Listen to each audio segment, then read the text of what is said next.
জানেন তো বেশ কয়েকদিন ধরেই সূর্যি মামার দেখা নেই। একটা কাপড়ও ঠিক মতো শুকোচ্ছে না।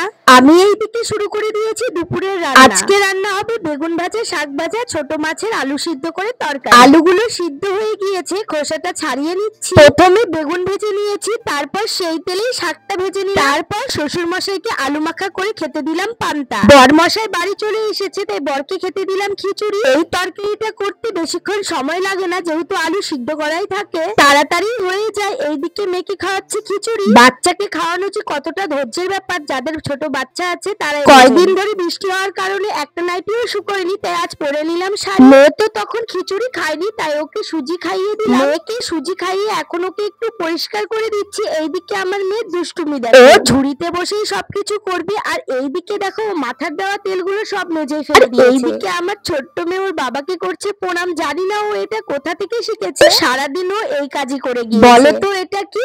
অবশ্যই তোমরা কমেন্টে জানাবে।